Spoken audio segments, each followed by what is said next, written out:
Brigada, dumako tayo sa detalye ng ating mga balita. Mahigit na kumulang 200,000 residenteng apektado ng pagsabog ng Mount Canlaon abay posibleng magdiriwang na raw ng Pasko sa evacuation centers. Brigada Elsa Cabrera, ibrigada mo! Brigada Live Report! Mahigit kumulang 12,000 residente na apektado ng pagsabog ng Bulkan Canlaon sa Negros Island. Posibleng hindi pa sila makabalik sa kanilang mga tirahan bago magpasko. Sa datos ng Provincial Disaster Risk Reduction Management Council, kabilang dito ang mga apektadong lugar ng La Castellana na may 7,983 evacuees, Moises Padilla na may 36 evacuees, Bago City na may 1,580, Pontevedra 722,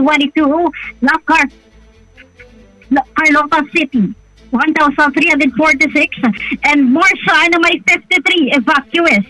Ayon sa Philippine Institute of Volcanology and Seismology, nanatili ang Bulkan Canlaon sa Alert Level 3 na nangahulugan ng mataas na aktibidades at posibilidad ng hazardous eruption. Patuloy ang masusing pagmomonitor sa bulkan, lalo na sa mga indikasyon ng mas mapanganib na pagsabog. Dahil dito, patuloy na pinapayuhan ang mga residente na huwag munang bumalik sa kanilang mga bahay at sundin ang mga abiso ng mga autoridad upang maiwasan ang anumang sakuna. Habang sa evacuation centers, nananatiling puno ang mga pasilidad at mga evacuees ay umaasa sa tulong mula sa lokal na pamahalaan at iba't ibang organisasyon. Kabilang sa mga pangunahing pangangailangan ang pagkain, malinis na tubig, gamot at mas maayos na tirahan, lalo na papalapit na ang Pasko. Ilang sa mga evacuees ay nagbabahagi ng kanilang kalungkutan, lalo na mga bata na nagtatanong kung paano nila may pagdiriwang ang Kapaskuhan sa gitna ng ganitong sitwasyon.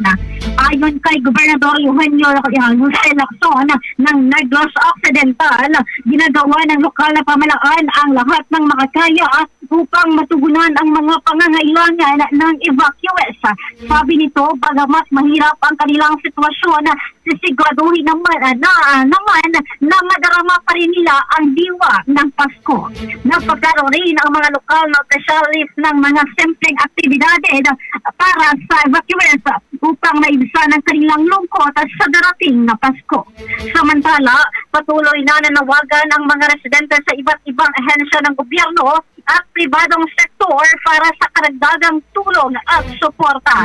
Habang nanatiling mataas ang banta ng pagsabog ng Bulkan Canlaon, ang diwa ng bayanihan at pagkakaisa ay patuloy na nagpapalakas sa mga apektadong residente. Bagamat na sa evacuation centers, umaasa sila na ang pagmamalasakit ng komunidad ay magbibigay sa kanila ng dahilan upang magdiwang ng Pasko gaano man kahirap ang kanilang sitwasyon. In the heart of changing lives, ito si Brigada Elsa Garcia Cabrera ng 99.7 Brigada News FM Kabantagan, the music and news of Clarity. Brigada Balita Nationwide sa tanghali.